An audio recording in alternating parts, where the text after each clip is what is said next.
Hey everyone, welcome to the second episode of the podcast with me and Ashley. Our guest today is Finn. Hello, Finn. Hello, hello. Thank you for having me. Thank you for having me. Thank you so much for joining Yes, we us. decided on the podcast name. The podcast name will be Smite Inside. It's partially because it's not as weird as some of the suggestions you guys had. I know that the Beauty and the Bold was the most liked suggestion, but unfortunately, we won't be able to have that name even though we tried, and you can trust on that. So, Finn, how do you like the Smite Inside name? I feel like it's quite casual. Nothing What was the controversial other one? here. What was the other one? The beauty and the bot? The The Beauty and the Beauty and the Bold. Bold. Oh, the bald. No comment. No, man, I think the one is good. It's catchy. I can see it on Yes. on Spotify already. Oh It makes wow. sense. Yeah, that's something else that we will be working on. We actually had like a really good reception for the first episode we had with Mickey and Grabs. By the way, thank you guys so much for that. And if you are watching this podcast, your likes and comments will really help us keep going with the series. But there has been a lot of requests for putting this up on Spotify, which we'll be working on. Yeah, that would be awesome. I do think that, I mean, that's the easiest way to listen to podcasts, right? When you can, I don't know if you guys do it, but sometimes when I'm at the gym, I mean, Finn, you for sure do workout. I can see that. But No. sometimes when I'm at the gym, I love to listen to podcasts because it's like you can do it so easily.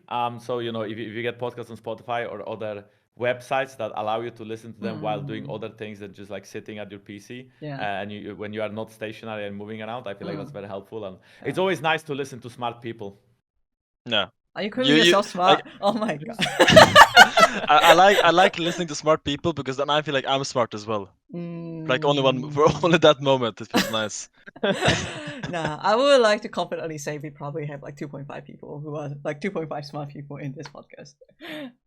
Wait, am I the No, I'll just put myself as like I'll just put myself as 0.5 because Oh, obviously you said that. She didn't. no because like I'm silver. I have never been a pro player, so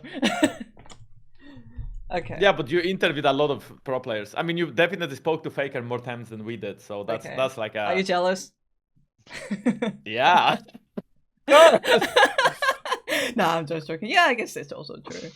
But yeah, Finn, last time I talked to you, you were actually a professional player, and this time we've been seeing you more often on the LEC broadcast as a guest on the endless desk, as well as did you also cast the game or two? No, but I will eventually. Oh, I casted some LPL, Mhm. and right now I'm doing LCK, LEC most of the time. LCK. When did that happen? No, not LCK yet. Okay. No, I think being on the LEC broadcast has been a great chance for me to like develop skills that aren't really developed when you're a pro player. Like for example, social skills. No, I mean you're developing your social skills as a pro player, but being able to talk on a broadcast in front of people and actually planning your segments, I think it adds another layer to it. There's a lot of things I get to work on that I think it's very enjoyable to start learning something new again. Because when you're playing League of Legends for like 12 years, you already like learn 99.9% of the things you're ever gonna learn. So you're always trying to like reach for that extra 0.01%. But when you're learning a whole new thing in the beginning, I think it's just very fun because you're always learning new things and you feel like the progression is very, very rapid. And I think for me that's been the most enjoyable part of the LEC broadcast. What do you think, Jankos? Would you say that because you also made a change to co-stream LEC full time compared to playing competitively full time? Would you say that your perspective of seeing the game has changed since you made that shift?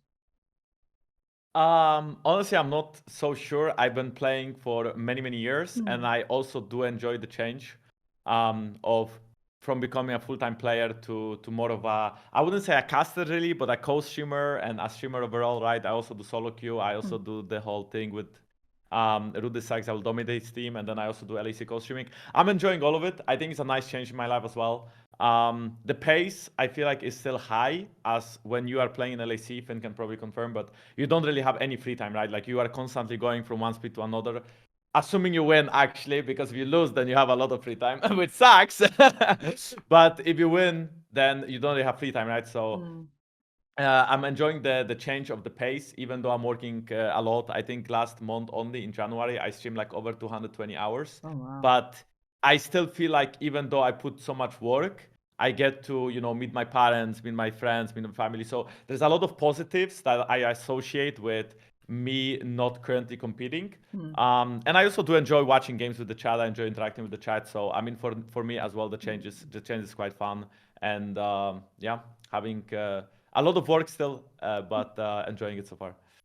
Yeah, Finn, Jankos, you guys been following the LEC winter season, regular season quite closely, and I think it's a good time to reflect on the overall season so far. Given that we'll be having 2 weeks break, I believe, and we'll soon be heading into the playoffs. A lot of changes. We'll be playing best of threes. We know which teams that we'll be playing. There'll be the fearless draft. So yeah, what were your guys' overall reflection on how the regular season went? Was it interesting? Was it as you guys expected, or were there any upsets in your opinion?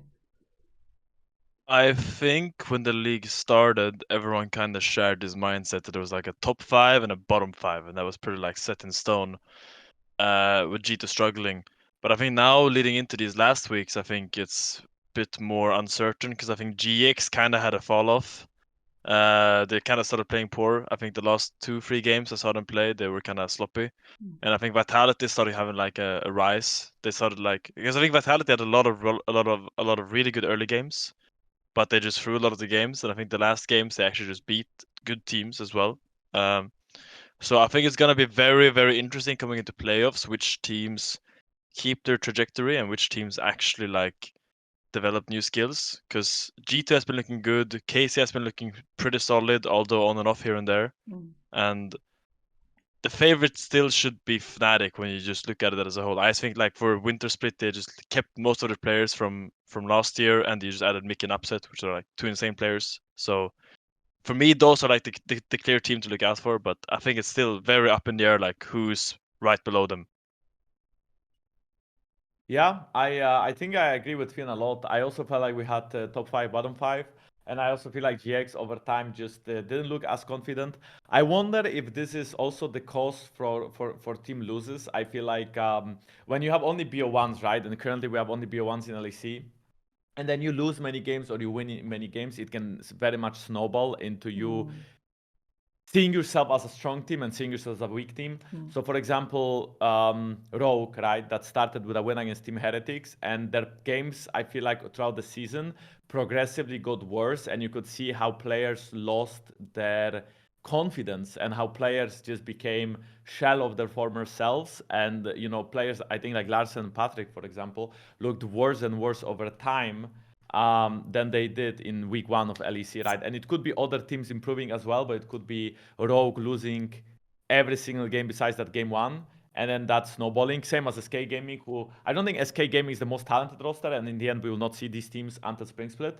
But I mean, the players were struggling a lot, right? Like a lot of decisions they made, like mechanical misplays or getting caught when you shouldn't, or not being on the same page when you want to fight, when you don't want to fight.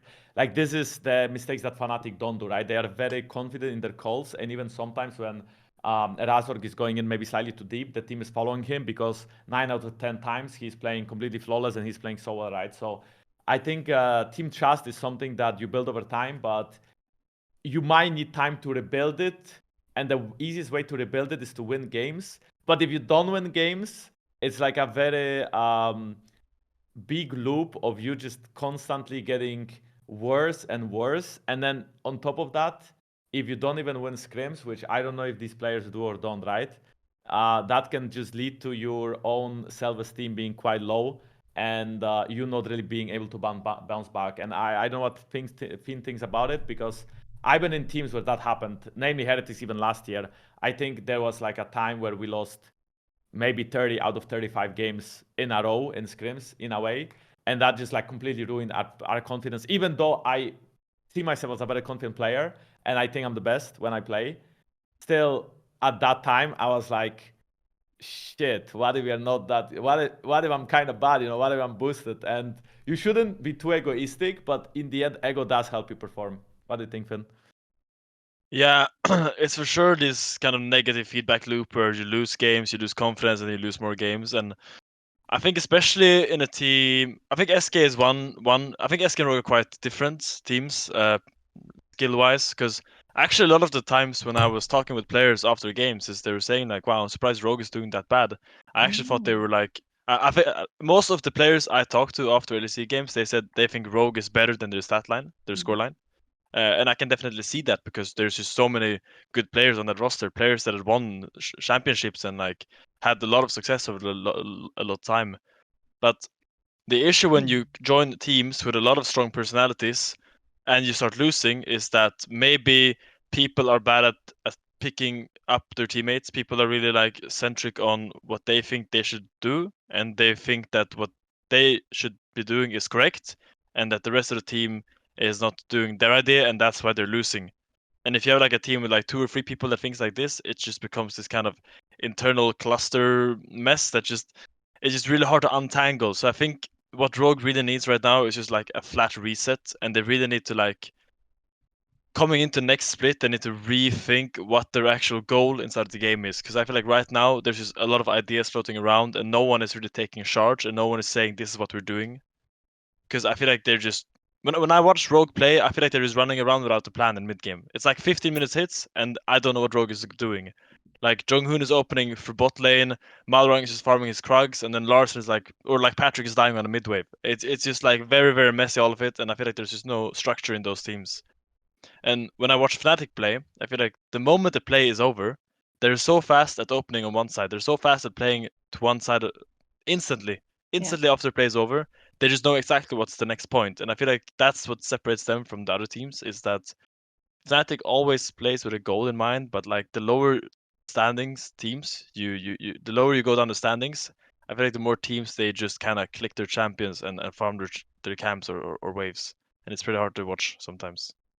Yeah, I think a lot of people on the broadcast in general have been praising Fnatic's decision making and like the mid game map movements a lot, and seeing that as one of the like reasons for success of Fnatic. This is like a theory that I had, especially after me and Jankos did the last podcast. That when you get to the level of LEC and LCK or LPL and LTA, by the time you're playing there, you have the hands. You can pretty much hit challenger if you decide to play a lot of solo queue. But the theory that I had was like the ability to look at the game state and understand all the intricate tempos and lane states and like ebbs and flows. It's like a talent that only some players have, and that the successful teams have those players, or at least have elements to it. And I do almost wonder if the addition of Mickey has helped Fnatic more than it meets the eye. But that was just a theory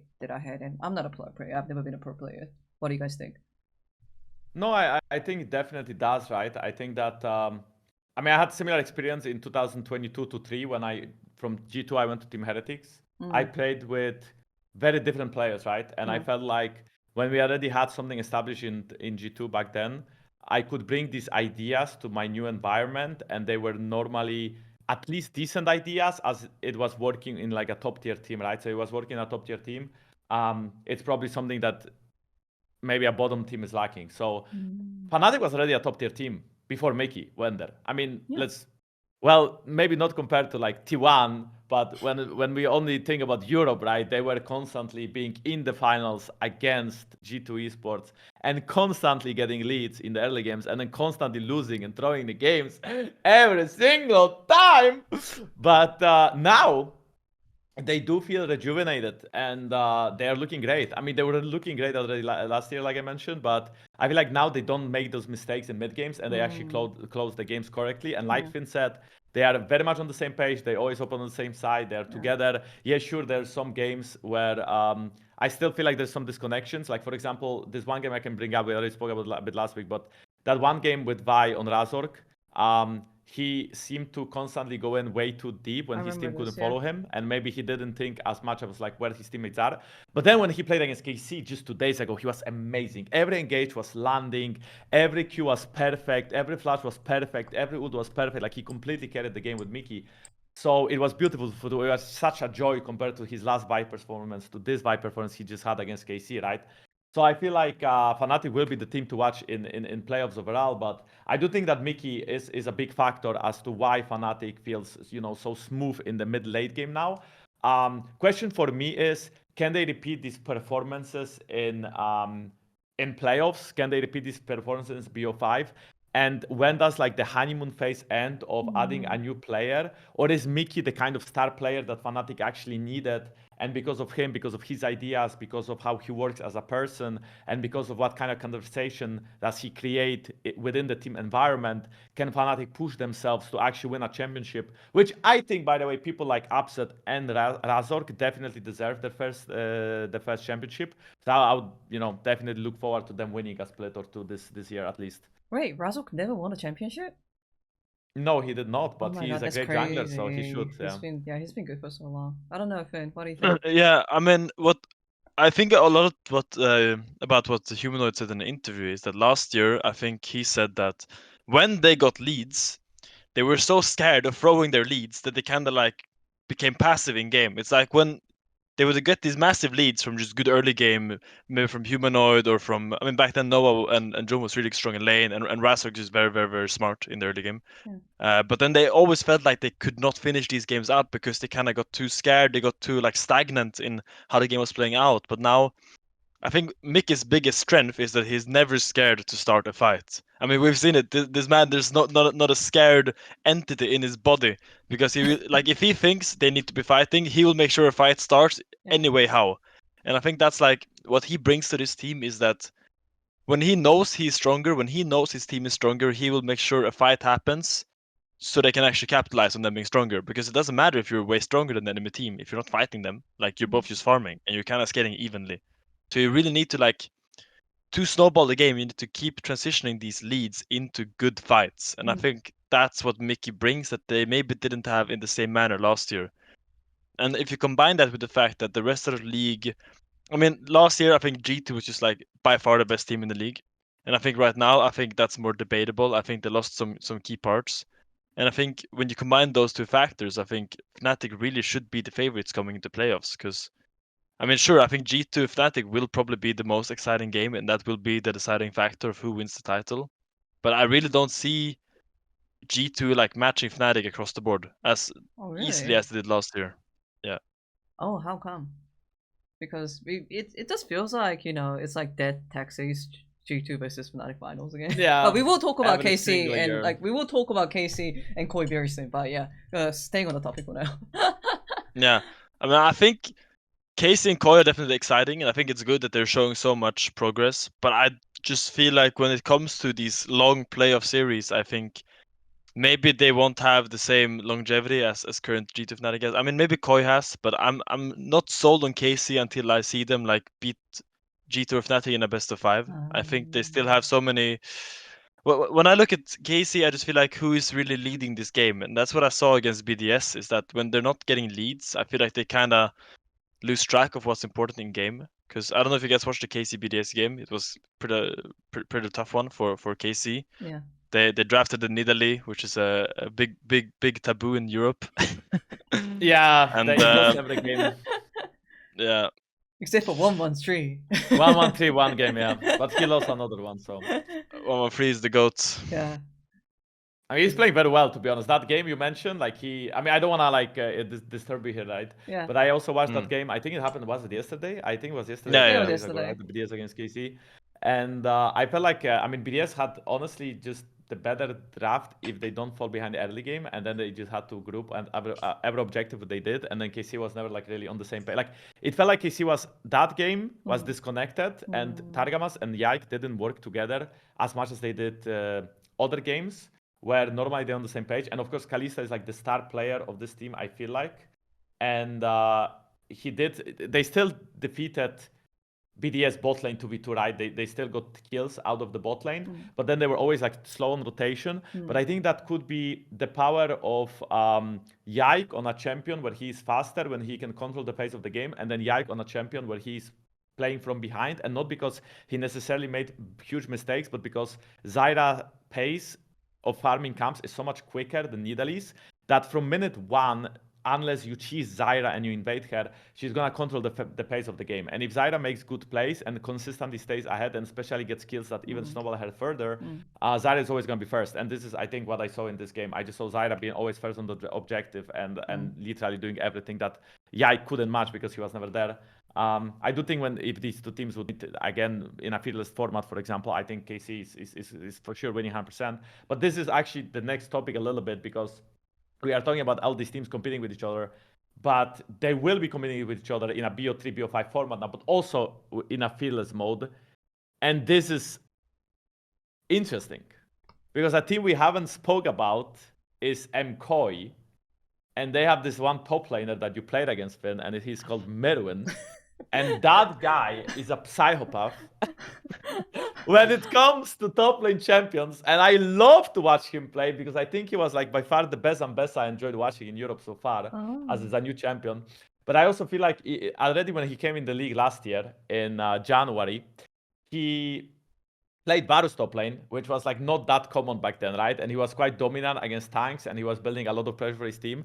But then over the course of the whole year, he played champions like Lulu, like Nico, like Varus. I think there's like a lot of cheese champions that he played that normally not, like, I don't know if you ever played like competitively Lulu top Finn or if you played Nico. It's not, I feel like they are not that common, you know? So I'm so excited to see this guy and teams overall, but also specifically this guy Merwin cook in a BO5, BO3 scenario when you actually go into fearless mode and you can look for these cheesy counter picks. Yeah, what do you think, Finn? I also saw you play some NVIDIA top lane in the solo queue. Oh yeah, and you've been a top laner before, so. Maybe Mirwin will be the guy to bring out the name up. No, but Mirwin, he's a great guy, great guy to talk to, really fun to like practice against, and I think he really pushes the game forward as a top laner. I almost feel like he's been, I don't know if he's doing it or the coaches, he's been like put on a leash this regular season because he's played like Ambessa Cassandra every single game. Yeah. And it's very like uncharacteristic of what we remember from him because I remember like his fiddlesticks top into Rumble, stuff like this. So I really hope we keep seeing his development in playoffs and he keeps like pushing the game forward like he has been, and maybe bring back some of his classics like the Varus. I mean, I remember the Varus as being a complete menace in EU scrims at like last spring split when everyone was like, oh, CBA playing as Varus. Like you were like banning Varus on blue side because you didn't want to play against it. It was actually having such a huge impact on everyone. I remember Broken Blade started playing it as well just because of him. But I feel like MKOI to me is the team that I'm most excited to watch in a best of 5 format, because when I think of last year, I think of how they were at the end of last summer. They had this run they played us in a tiebreaker for 8th place, right, in summer split. It was us Rogue against Mad Lions Koi in a tiebreaker, and then they just made the run from that to Worlds. So I think the kind of endurance and the kind of moxie they showed in that run, which is very impressive, and I think that speaks to the character of that team, that they will just rise to the occasion when needed. So I'm really excited to see like what they bring out, because I think they just made a straight up upgrade in the mid lane. I mean, Jojo Pion has been having some off games. I'm gonna be honest. Some games he kind of just runs. He was dying a lot sometimes. For no reason. Like but he actually I just really, like dies. Yeah, it seems like he's pretty easy to kill, but I would love to think at least that coming into playoffs he's gonna show a bit more respect and show a more steady game. And I think if Mad Lions Koi actually stabilizes in this manner, I think they're one of the most exciting teams to watch in a best of 5 in these fearless formats. I mean, like, we all know that Jojo has a very high ceiling. Like, you know, he was the star boy of Evil Geniuses who went to international tournaments and, like, you know, beat Faker, so to speak. But you mentioned that if he starts respecting opponents a bit more, because we had a very high expectation on Jojo, and I personally really love him, but we have seen him die more frequently compared to other players. I'll just put it that way. Would you say it is like him adjusting to a new environment? It could be like a comms thing. It could be him, like, you know, like a level of respect that he gives to an opponent, especially given that it's like a BO1 and not hugely high in stakes. What do you think is some of the reasons behind it? I think it kind of depends. Like I'm looking at his games, the past 9 games they played in the LEC, right? And every single time they lost, he died 7 times, 6 times, 5 times. When they won, he died like way less. And it could just be how they play the map, but it could be that his deaths impact the map more as he's the mid laner, right? But why does he die more frequently in these loses than he dies from in wins? I'm not sure, honestly. When we look at the voice comms from MCoy, when they are like speaking up and they are showing their voice comms, I feel like he drives the team forward very often. He's the guy who says, go, go, go, it's good, go, go, go, fight, fight, fight, go, go, go. And I feel like when you have a player like this whose communication is quite revolved around maybe pushing the team forward, let's say Elioya and Alvaro are the smart people who are playing the map, who are opening on the same side, who are always playing together. I think these guys, by the way, as a support and jungle, they have been working also like phenomenally together. And I think that they had some really good games, and you can see them holding hands so often in game, of course, right? Like holding hands on I wasn't like running implying around anything. together. Why do you go there? No, it's just like how like support and jungle are supposed to hold hands together, especially in the mid game, right? Because if you split up support and jungle, often you can't play to either side because either side, like, yeah, sure, you will have moments where support actually needs to cover where the jungle should be, and then jungle covers the support lane, and then maybe support needs to go mid, jungle has to cover all the lane. You will see support and jungle splitting up, but I think that the way that these two play is actually like very smart together, and they overall MCoy plays 2 lanes very well. And I think if Jojo Pune was brought to the team to upgrade mid lane in terms of laning phase, in terms of champion pool over Frescovi, and also in terms of shot calling to give more confidence to the team. Something we mentioned with Mickey and something Finn said, right, is that Mickey will engage whenever he sees the fight needs to be started because he feels confident in his teammates and in the game state that the fight is good, right?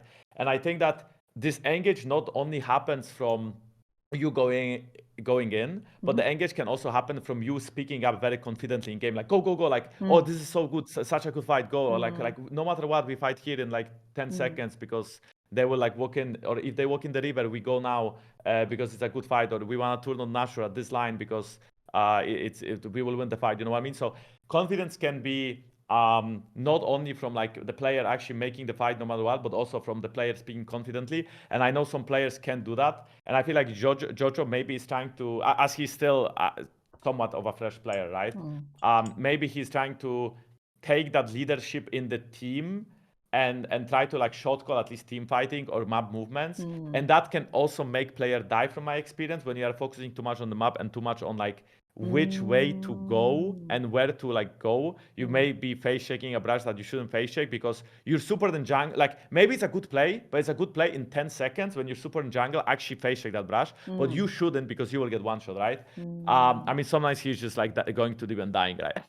So I cannot explain every death of his, but I can give him the benefit of the doubt is that if he is trying to like step up and he's trying to have strong communication and lead the team from time to time, maybe in mid game of like when to fight, when not to fight, which fight is good, which fight isn't, to make MCoy like a more aggressive team, so to say, then perhaps this is where some of his deaths come from. I also feel like some of his deaths are just I'm not sure, like maybe not completely locked in, maybe not like 100% focused, or maybe the games are not it's not like a final game of worlds type of competition. It's not like if you lose this game it's over. It's like you can lose this game, you can make a mistake and it's still fine. Like you are chilling, you are not as you're not 110% focused, but they are instead like 90% focused. So I'm excited to see him in playoffs anyway. I think MCoy is gonna cook, and I think Jojopyun can do very well, and I'm happy we have him in European LEC because I feel like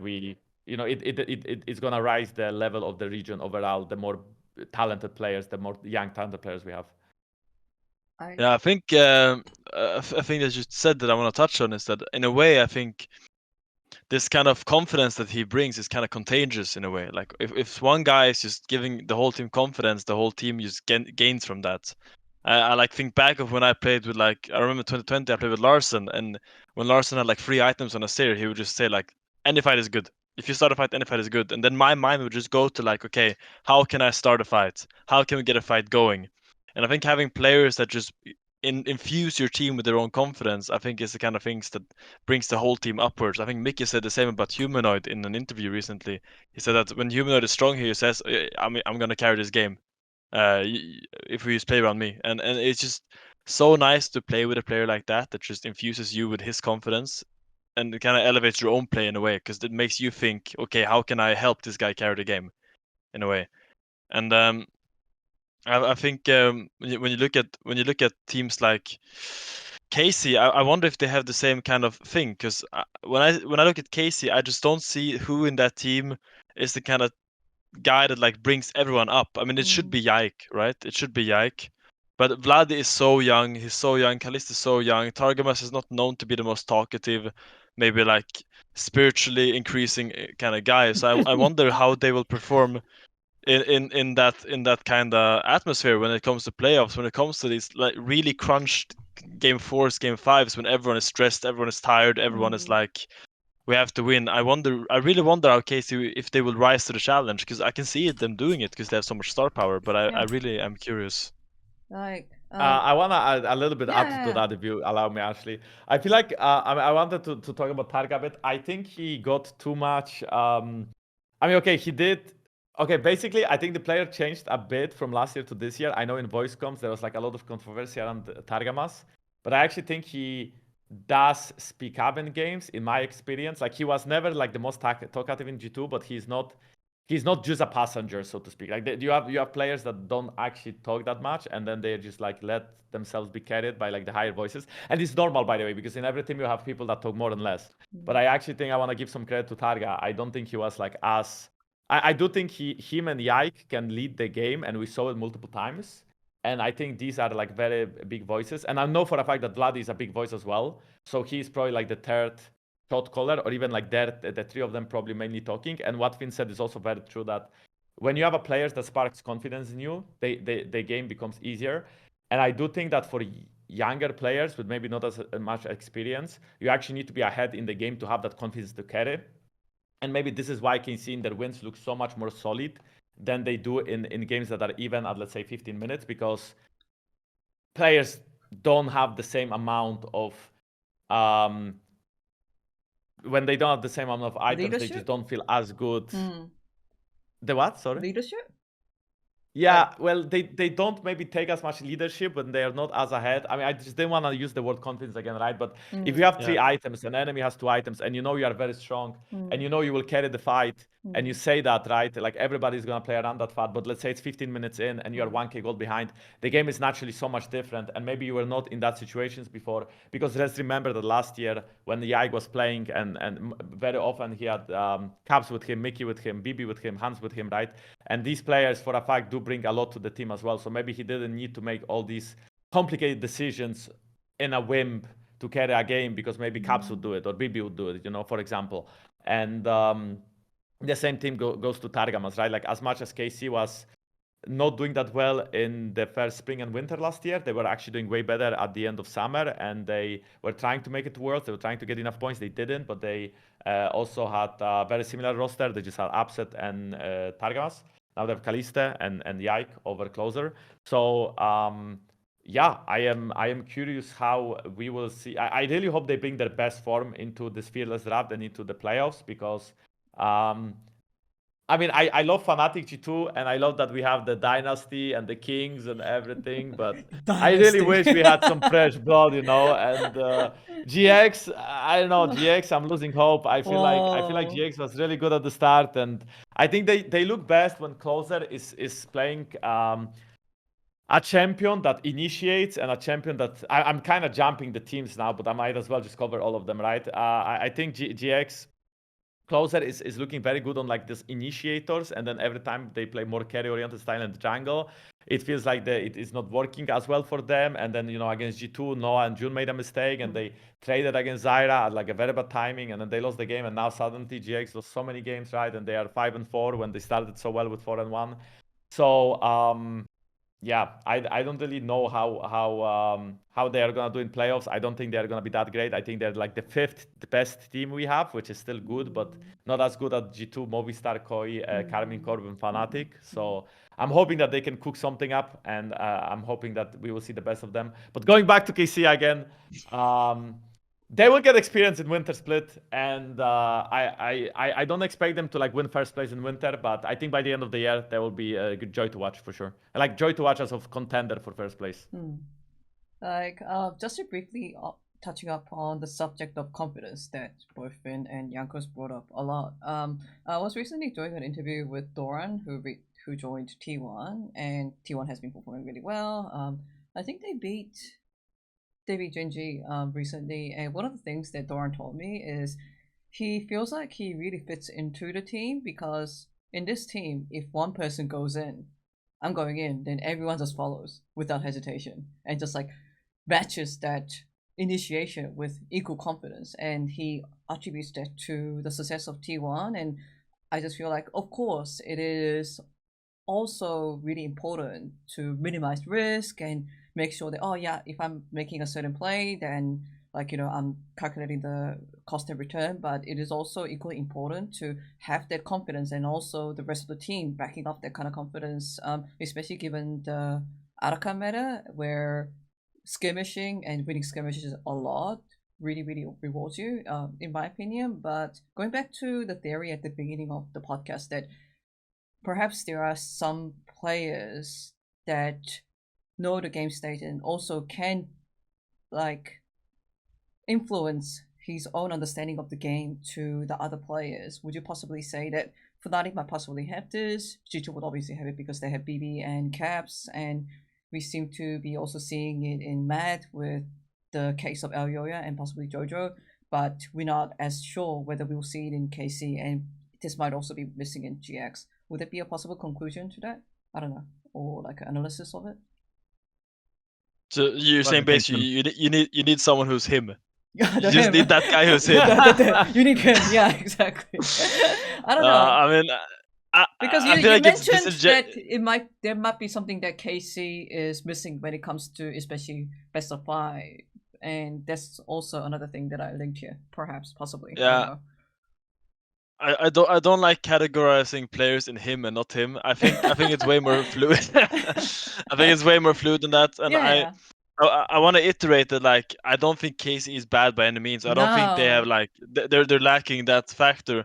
I just think Yike for this year is gonna be like a very good year for Yike to develop his leadership and try to translate those ideas that he got in G2 to the rest of his team now, and try to be that guy that speaks up, be that guy that takes the charge when the whole team is down. Because I think when you're behind and when you're ahead, you're playing two different games. When you're ahead, most of the plays you do are good as long as you do it together.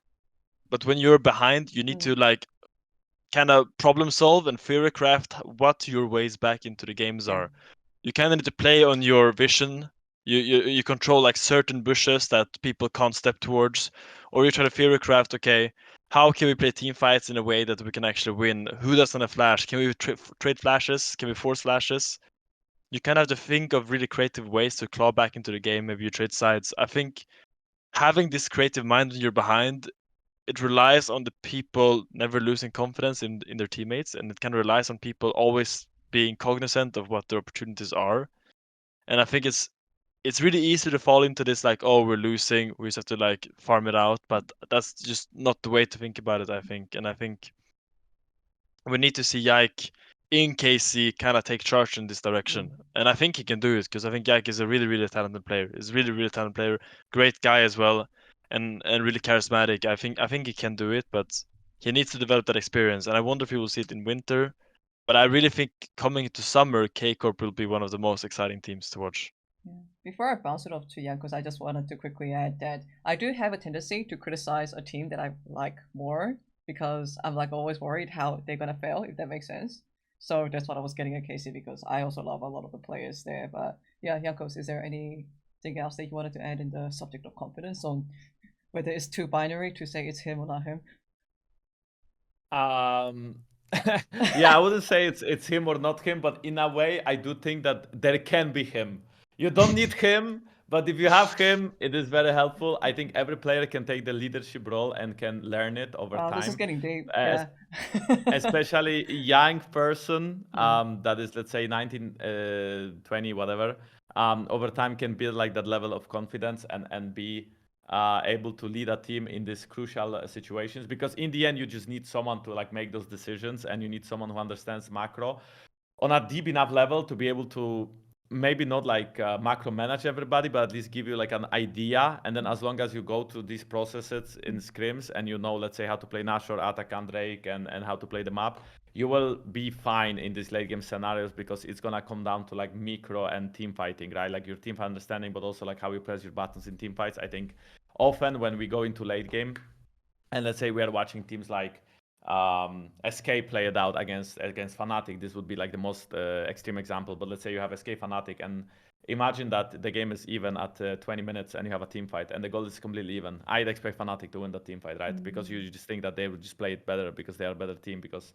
maybe they'll go in with better confidence, or maybe because Marek Brazda is gonna say go, or maybe because Mickey is gonna just jump into 5 people with Rel and actually like cook something up, or maybe perhaps because they would just micro outplay enemy team, right?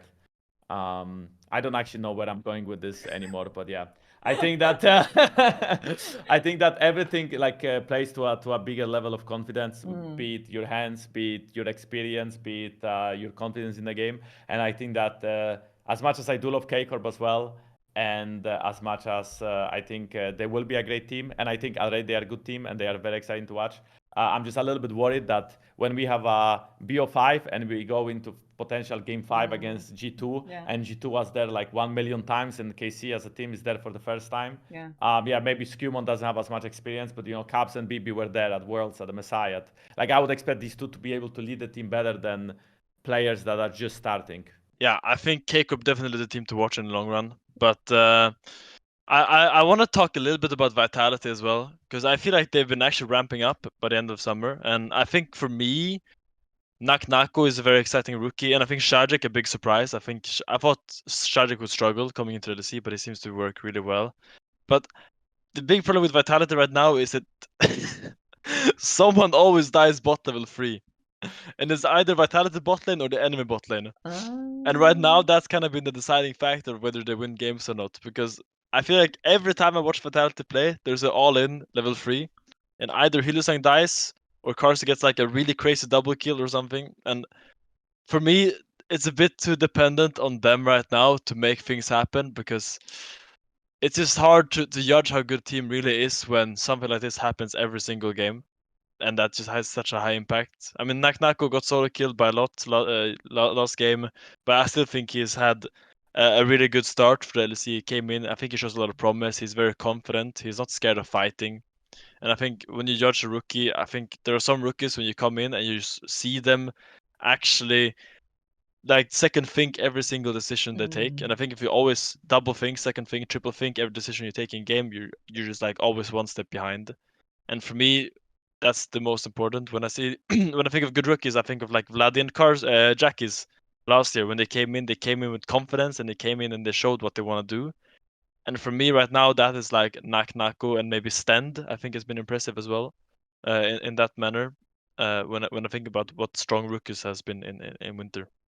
I think we have some. Do we have some other major subjects? I think we still do, right? So maybe let's. We have some just, hot takes, yeah. Okay. Oh, yeah. So I'm gonna go ahead and just like try to keep it brief about both teams. Yeah. I think as Yeah. for BDS, I think they are quite reliant on how 113 does. I think he's leading some of the games very well, but I think some of the other games they are like struggling a lot. Not really sold on his synergy with Irrelevant just yet. I feel like Irrelevant maybe doesn't like really find himself that great in like a lane swap meta. I think a lot of top laners in interviews hate the swap meta. I feel like you just have to be a bit flexible. Maybe Finn can walk us through in a second about that, but I think you have to be more flexible and I have to be willing to play more champions. And as we can see, Jace become high prio because he's a great champion. In lane swaps, I think that, you know, champs like Ornn will start popping out, and tanks overall that BB plays and also Irrelevant played before. I think the last time they won. But I think overall BDS, I'm surprised that Nugi is still consistently playing so well. I actually enjoy how he's playing. And I do think when 113 is doing good in his games, he's also a very confident player. I feel like in loses and in wins, he's like flashing in, he's doing what he's supposed to do. And he's way less coin flippy than he used to be. Like when this guy came in LEC, I think in Astralis back then, he played with Leader. I think he was super coin flippy, like sometimes, and you, Finn. I mean, okay, so I don't want to blame your ex-jungler, right? But I do feel like sometimes you just like walk into enemy jungle without prio, and then like either he gets a kill or he dies, you know? And most of the time, like the coin would land on the dying part, often in these games.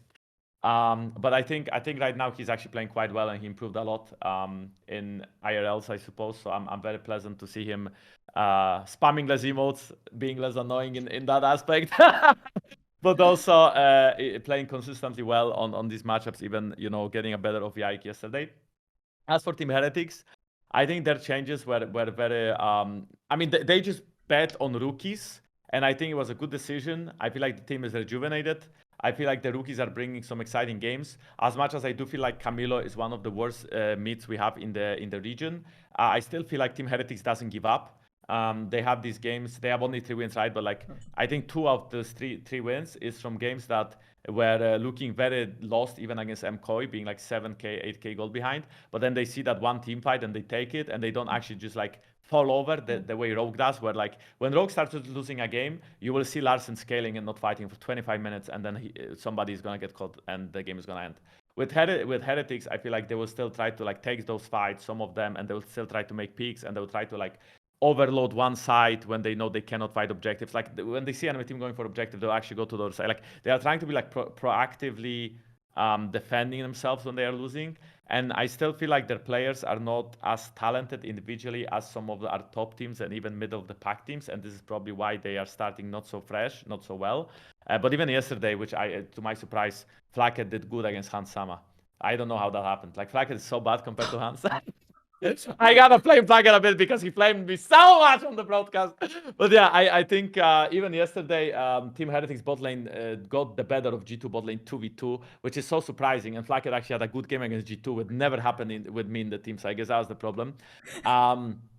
So yeah, I think Team Heretics is probably still not gonna last very long in playoffs, but I think they are way more exciting to watch than last year. And I'm saying it even though I was part of the team last year. I think that actually this team is way more fun to watch than the team we had last year, to be honest. What do you think about Flak's tweet? Jankos was the problem. Hashtag.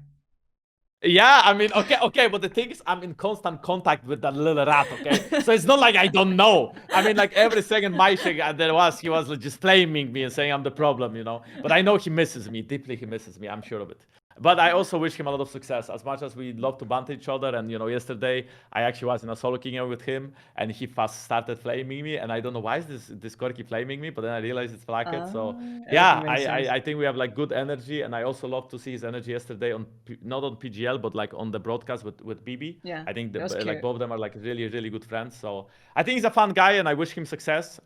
He's still relatively maybe not young, but like he started his career in LEC like 3 years ago. So I hope that he can help the rookies along Shio. He can help the rookies to have a good time in LEC, and that they can put on a better fight the later the year goes. Because as much as I don't expect them to be that great in spring, I think in winter, I think spring and summer hopefully they will show better and show up better and better. And Stand was also a positive surprise, which I didn't really cover, but I think Stand having like these engages, these flanks, and not being AFK on the map is very fun to see.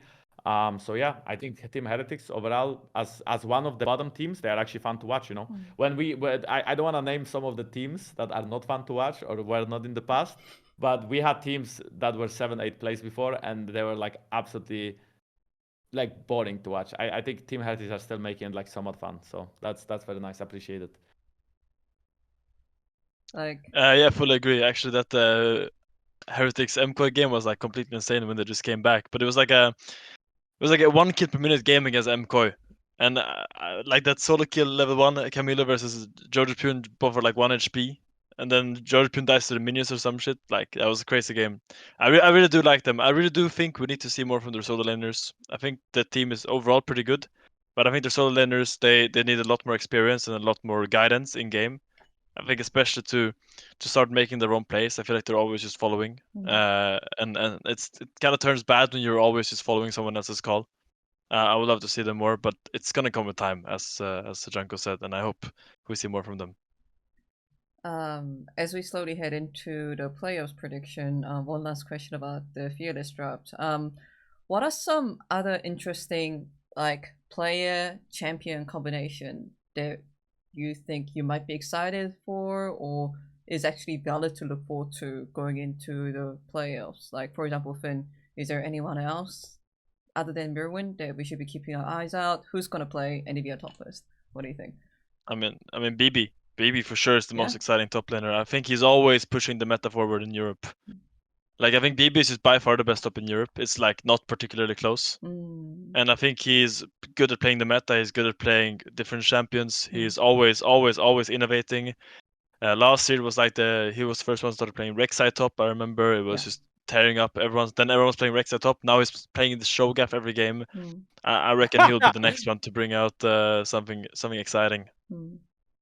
I agree completely. I think BB is great. I think he's an amazing person to work with, and he's an amazing top laner. And I think that he's always trying to innovate. So I think BB is gonna be a person to watch. I think Merwin's gonna be a person to watch. From jungle department, I actually don't know. I think Elyoya could cook something up. I feel like he's like one of those junglers that sometimes picks something that, like for example, if they played in LPL, he will pick the Zyra. Like he was one of the first ones to play Zyra last year, and even though they were actually losing the Zyra games, like he was at least trying to like make it work, you know. So for example, if we can expect Pantheon top lane to be pulled out from somebody, maybe it's gonna be Yoya, or maybe it's gonna be Yike. I'm not sure about the other players as much. Maybe 113, honestly, he's trying to like cook up some picks as well. Shio played a lot of different champions. But yeah, I think jungle is a bit tricky because there's always a champion you can pick to be a tank. And I feel like that's like the name of the game. As soon as we will have mid laners of AD champions, we will see more tanks over AP champions, like Zyra. Like instead of Zyra, let's say we are going to see, I don't know, Wukong Xin Zhao again. So we will see. But Caps, you know, Caps comes to mind. I think someone like Hansama comes to mind. Maybe Kalista or not Kalista or Supa pulling out Nyla bot lane. I mean, I'm really hoping for like weird champions. Mickey support pulling out, I don't know, Nautilus. like Pantheon.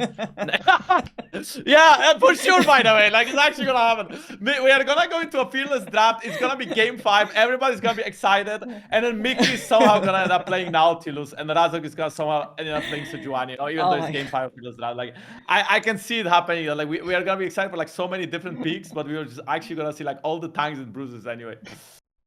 No, not much else to say, right? I'm just hoping that the fearless draft is gonna be bring some fresh air. I think that I mean just as we are now like on the peak side, right? I just feel like people have the opinion of seeing best players and their best champion, but I'm actually quite the opposite. I wanna see more variety. I think I've seen the like Azir Corki matchup for 1 million times, and in the past I saw Azir Victor matchup or Azir Corki matchup, or I don't know, Sejuani Maokai matchup for like 2 million times. And as much as these champions must be practiced, I also feel like people are getting paid thousands, like people are getting paid a lot of money to play this game for a living, and they play this game for like 12 hours a day, every day in Korea, China, and Europe, right? And they probably. So I feel like you gotta play more than 2 champions, you know? So if people can't learn champions fast enough because of fearless draft, I think that's problem with the player and not problem with the format. And I just love to see more variety and different matchups, different champions. So I'm big fan of fearless draft. I think honestly, you should say for the whole year. I hate the fact that sometimes the patches come slow and we have no variety. And I hate that at Worlds we have to ban 2 of the or 3 of the same champions every single game for the whole Worlds as it was in the past, because you are gonna end up picking the same champions every game anyway. And yes, we do have arguments for it, like, oh, but Ben is gonna play Jax. Oh, but Zeus is gonna play, I don't know, Rumble or Gragas. Oh, but Faker can pull out his famous Ahri and Azir for a couple of games, and you know, Faker game 5 Ahri. But I also would like to see Faker playing Fizz mid lane. I don't think it's gonna ever happen if we have like a non-fearless draft, but maybe there is a chance, you know? Maybe Faker is gonna go back to his Z from season 3. So yeah, big fan of fearless, and I really wish it would stick around for longer. I really wish it would have like maybe next year, you know, but I really wish we had like fearless for the whole year. And as much as yes, we want the best team on the best champions, I just think it gets boring. And in the end, all of this is entertainment industry. And I think 6 bans is not enough. So sorry, 5 bans is not enough. So might as well just do fearless. We have enough champions, and players should be able to play them.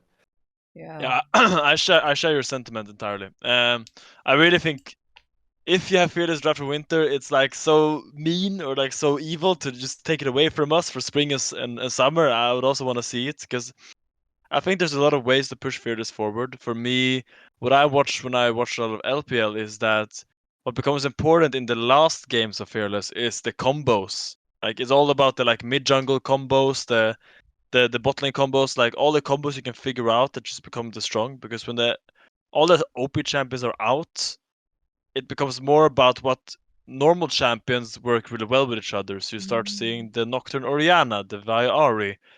I would love to like see what kind of combos you can cook up with more time. And I would love to see like people going back to past metas to figure out what was good in the past and try to bring some of those backs.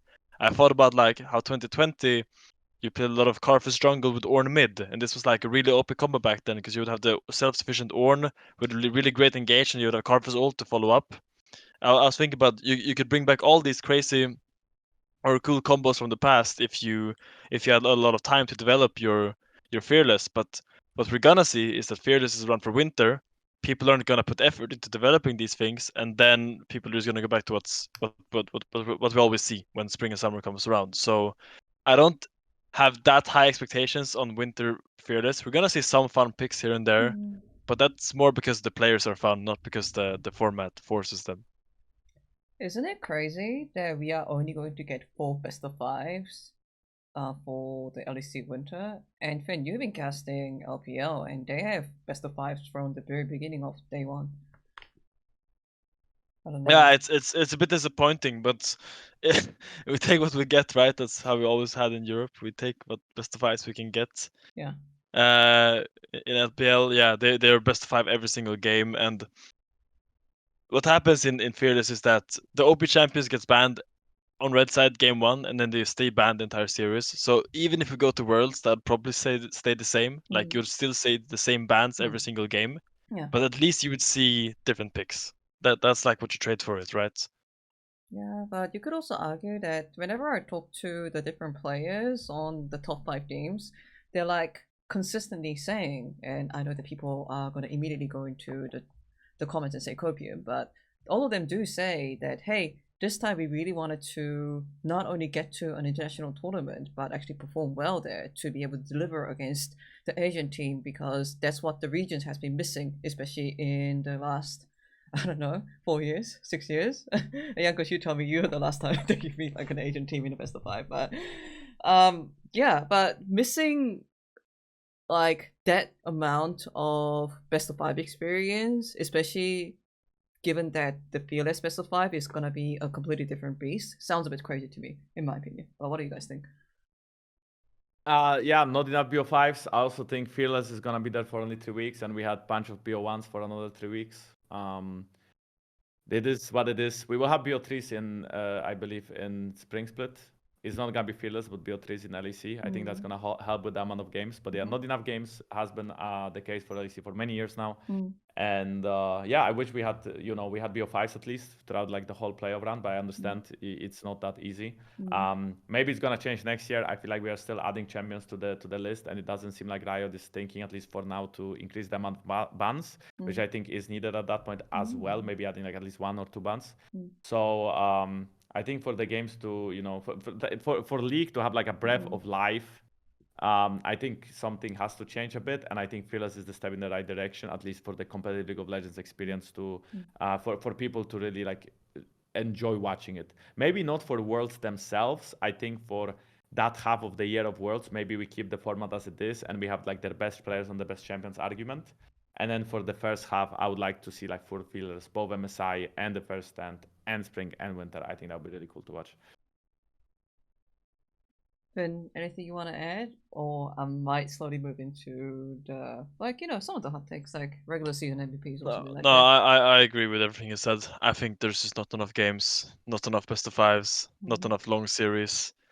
As a pro player, you get like just a few best of 5s a year, but every time you play best of 5, you learn so much from them. You remember every game. I feel like they're just so good for development, but there's just not that many of them. And yeah, as a player, I would love to have more best of 5s. I think everyone would. Because earlier in the podcast we talked about the importance of having experience as a roster as a whole. The value that people like Broken Blade and Calfspring, who's been to the best of 5 stage, who's been to the finals like a million times, and you're only going to get to that stage. The rookies are only going to get to the stage when they play a lot of best of 5s and go through that mentality of, okay, this was game 1, but we can bounce back in game 2, or like, this is game 5, how do we need to clutch, or blah blah blah. It only comes with practice. It only comes with experience. I don't know, that's my opinion. But who am I? I have never been a pro player. It does help experience always. Like as we slowly close off the podcast, we talked a lot about the top teams. I think we talked a lot about especially Fnatic, who does look like the strongest team in the LEC, as well as the other top teams, including G2, KC, GX. Who am I forgetting? Koi. But if you guys had to pick one player MVP, I know that those are always debatable. If you had to pick a single player that's like the MVP just for the regular season, who would that be? But only from like all the like just one player for everybody. Like one player, just one. Yeah, one player. Or we could do it by position. Razork. Razork. Ah. I think Razork. I think he had one off game on bye, and then he had one game where he played Ivern into Skalner, so that's unlucky draft. Good job, Grabs. But besides that, I think Razork has been playing really phenomenal. I think he's where he's supposed to be at the right time. He's making these clutch plays. He's getting them ahead when he's supposed to be. I think he's very good instinct as a jungler. I think mechanically he's playing very well. I think he's playing the meta champions and he's performing on the well. Beat Zyra, beat Vi, beat Maokai, beat Sejuani probably if he was forced to play one. So I think Razork, I think he played amazing in the past 9 games. I don't know if the performance is going to stick around for the whole playoff run. I truly hope so. I also think Mickey is making jungle job easier, as I know I played with Mickey and I think it helps a lot, that to have him in the team when it comes to playing jungle, because he naturally understands the flow of the game and where he has to be at what time, and that just helps you as a jungler to not think about support. But yeah, I think Razork would be my MVP for now. Okay. Yeah, I would say same team, but I would say Upset. I just think like when I think of the season, I just think like no one has played as flawlessly as Upset. I don't think he's had a single bad game. I think he's always really aggressive in fights. He's always positioning to do damage while not actually dying. He's very good at. He's also very vocal. I think he pushes the game forward as well. He's one of those players that when he gets a lead, he's very adamant about what he wants to be doing with his lead. He's very adamant about what needs to be done, and he makes sure those things happen. He will tell people what to do to make sure the game doesn't stagnate. And I think having that kind of presence is important. Maybe not to a team like Fnatic, but still. I really think Upset has had like absolutely stellar regular season, and I really hope he can get his title finally, because it's about time. Yeah. I'm sorry, Marcin, but I was actually going to say Upset, and I was like, preparing for that. As you can make Upset, it's okay. Both of them are working the same team, and both of them would get their first title. So yeah, and like everyone knew that Upset was a talented player. We've been hyping him up for quite some time, and he has some amazing performances. But he never actually managed to have his career caliber follow the promise that he's been showing. But finally he seems to be working out super well. This team clicks really well around him and also with him. Mickey seems to be a great bot lane companion to Upset, and some of the highlight reels that I've been seeing from Upset has been amazing, and I cannot wait to see him go against the other international bot laners like Elk, like Viper, like Ruler, and so on. That'll be exciting. Agreed. Yeah. And Razork. Right. Okay.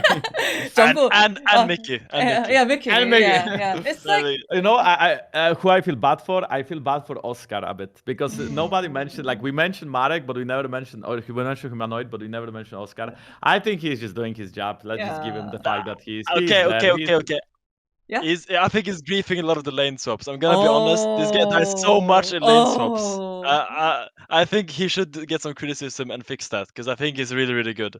But he needs to stop dying in lane swaps. It's not that hard. Oh, I really? promise. It's not that hard. It happens all the time. I think you should. I think you should not, as a top laner, ever be in a position to get dove 1v4. I think if you get dove 1v4, yeah, I think you made a mistake. Unless you're playing like Sion or something. Oh, really? But I think 1v3 dives, you can make an argument that you can outplay, but if you get dove 1v4, there's something better you can be doing on the map, for sure, always. Really? But can't you also say that the enemy team has made such a significant dedication of resource just to dive their person on 1v5? And I'm guessing this is pre-level 6, and that's going to be huge. Yeah, but then you can just stay behind the tower and wait. Oh, yeah, sure. And just not die. Okay. I mean, I just think if there's gonna be 4 people on your lane, that's probably gonna be pretty telegraphed, because they're not doing anything on the other side of the map. Yeah. So it's pretty obvious where they will end up being. So I think you shouldn't die unless you really think you can outplay 1v4. But I don't think it's realistic to outplay 1v4 dives. Yeah. But I really think Oscar is really, really good. Laning wise, he's really good. I think mechanics is great. He's a really good player. I just wish he would stop dying in lane subs all the time. like I'm just gonna tie this podcast up with my own take. Is I just feel bad for all the top laners out there as a top laner myself. Like, okay, lane swap was fun for the first 2 months, and now just like watching games and like 2 out of every 3 games is like watching like top laner getting 0 CS, like, you know, hovering around the bot lane and just getting bombarded by ADC and like support. I just want some top lane versus top lane, like, you know, lane phases again. I just want a lot of 2v2, like in the bot lanes again. And I know that we get some of them, but I just want some kind of return to the normalcy. Or am I just being a boomer?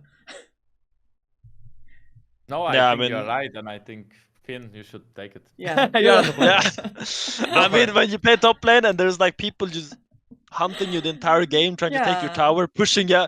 Like imagine you just like chilling laning, and then suddenly like a support comes from behind you. You're like, what the fuck is happening?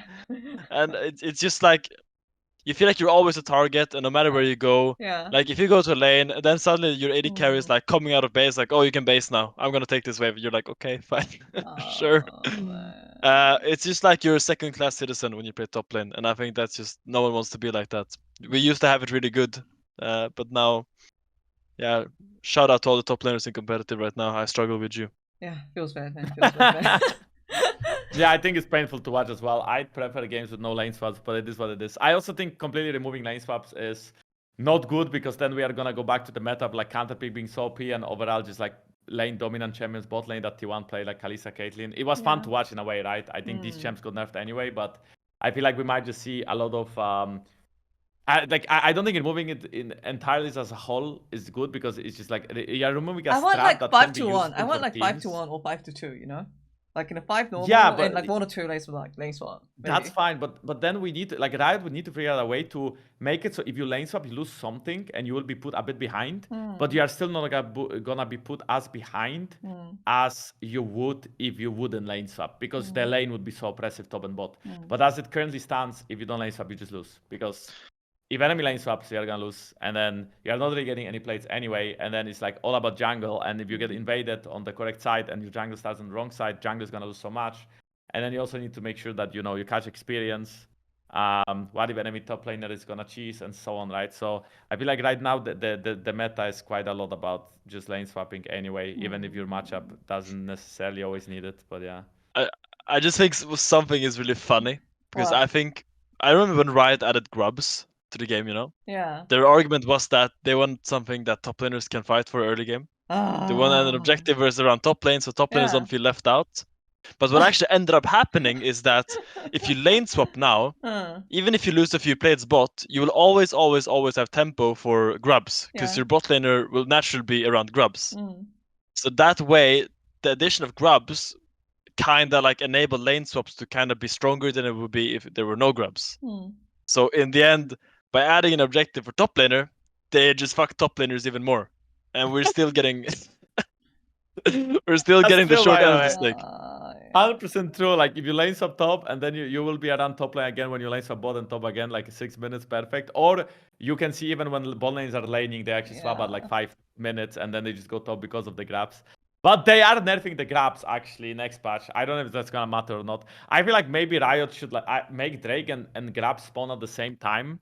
And make Drake a little bit easier to take, or grabs a bit harder to take, just for like the sake of you can trade easier, and if you're like snowballing one side, you don't feel like you are necessarily obligated to like fight for both objectives, because Drake just takes so much more time for a jungle to take, right? So even if you want to stick Drake and you want to stick grabs, only few junglers can do Drake as efficiently as they can do grabs, right? So I agree. Yeah, this is it's not fun to be a top laner unless it's solo queue. I think top lane state overall is in a good state. Just you get so much experience, like mid game, late game. You will be probably the first one to level 18. You pick the most sideways. It's just the competitive lane swaps are annoying when they happen every game, especially at Worlds in finals. That was annoying. I didn't like it. But in solo queue, I feel like the top lane is fine. So I wouldn't really buff the top lane. I would just figure out a way to make it less OP to lane swap. Like, this is a random thought, but are there just way too many objectives now? And instead of Riot trying to tweak and balance things, they try to patch on top of the issues that we see. But oh yeah, there is a new objective that there's a certain thing that will hopefully like haven't affected everyone, because I remember the time when there was one Baron and like 4 different type of elemental drakes, and it was pretty simple. And then we got Grubs, and then then we got, before that we got Herald that now can dash around and like jump onto towers, and then we got Grubs, and now we have Atacon. Is it just way too many objectives? That I want to go. I don't want to go for too long because I can talk about this for hours. But I think sorry, a big problem with top laners is that they don't want to move from their lane. Like Riot adds all these objectives because they feel like top laners complain on social media and like on Reddit when they're like gold, and they complain that top lane has no impact. Every bot lane decides who wins the game every single time. So Riot adds all these objectives around top lane, but the reality is that top laners just have a simple mind. They want to sit lane 1v1 and then hit enemy tower if they win, and if they don't win, they will fight until they win or run the game down. That's how top laners think. That's how they are. So the problem is not with the game. The problem is how top laners think. Because top lane can actually easily impact the game. If you like push and move and you perma hover mid, you'll put so much pressure on the enemy mid, or you can like push out deep and then move other side. There's so many ways to impact the game as top laners, but top laners just don't want to do this. It's just like it's like a plague among all top laners in every rank. They're all brought up on like Darius, Tryndamere, Jax. Just like pick the strongest 1v1 laner and then just hit enemy tower until jungler comes and ganks you, and then they type jungle diff. Or they're just like, I don't know, they're all in level 1, they lose to level 1, and then they go 0-9-0, and then just like solo lose the game. That's just like how they are as beings. Oh my god. So Riot has tried to help them by adding more objectives around top lane, but that's not gonna fix the problem, because the problem is that top laners actually don't want to think about how to impact the game. Okay. Yeah, that was a good rant. I mean, honestly, I have nothing more to add. I completely agree with everything you said. I think it is like there's just something inside of top laners that makes them these human beings, these specific human beings, and sometimes in solo queue, it's a rough time with them for sure. In Korea, we specifically call top laners like the crazy ones, because it's like a very specific mindset where don't look at the minimap. They only care about what's going, like whether they lost or won the lane phase, and that's like the mindset that we almost expect from all the professional top laners. And when Finn had that speech, it actually hit me. Like, that's a galaxy brain. I totally know what he's talking about.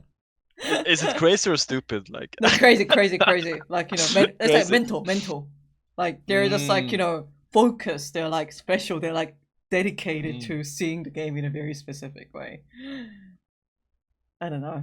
And nobody's gonna agree with them, and everyone's gonna think, yeah, I really wish that my Ornn would actually move from lane and move to the dragon. I feel like the top lane, speaking the tanks, are the ones who actually wanna move. But whenever I see like a Fiora Jax hover or a Garen hover, I know that these guys, I will not see them, like there's like a force pulling him back. Always. Yeah. I know that like we can get 3 grabbies, but we can't actually, because my top lane needs to proxy, you know what I mean? Like yeah, see you in 30 minutes, either at enemy nexus or our nexus, but I'll not see you during the game. Oh my god, top laners are saying every single region, every single rank. There's something special about them. I'm saying that as a top laner, but yeah, Finn, thank you once again so much for making time. I do realize that you are not even in Berlin right now, but you woke up in a very early hour. Hey, actually, what is it? What time is it there right now? Is this the same as Berlin? Or is it? Yeah, Sweden and Berlin is the same time. All the Europe times are the same. But yeah, thank you so much for making time at a very early hour of 11 a.m., which I realize is very, very early for esports people. But yeah, how was the experience, and what can we expect from you for the next few weeks or months or? Well, look at the LEC broadcast and I'll be there. Talking about the top lane state. Yeah, I'll just rant about top laners, I guess, until they change. I can take that as my burden. But isn't that also what makes top lane so special? There is something very special about watching the Shy versus Finn. You can't replace it. Yeah, I mean, I'm not gonna say I'm like exempt from this criticism. I do the same thing. Like, I'm just trying to be a little more self-aware about it. But like every top laner is like this to some degree. Okay, that sounds. But yeah, good. Thank you so much for having me on the podcast. It was great. It was really fun. Yeah, and it was really nice to talk to you again in general and get your all the insights as we head into the playoffs. Any final words, Marcin? Any final words, Jankos? No, I mean, thank you, Finn. I appreciate your time as well. Thank you for waking up. It was nice to start the podcast early. Yeah, Mickey, I'm looking at you. You did not want to wake up. We had to start very late because we... And thank you, Ashley, for being such an amazing host and walking Really? us through all the questions and making it comfortable for both of us. That's me. Thank you. And Jankos, I'll see you next week. And Finn, I will definitely look forward to seeing more of you in the upcoming LEC broadcast. Really appreciate it. Thank you so much, guys. Yeah. Thank you. Cheers. Bye bye. Yeah. Bye bye. Have a nice one. Cheers. Have a nice one.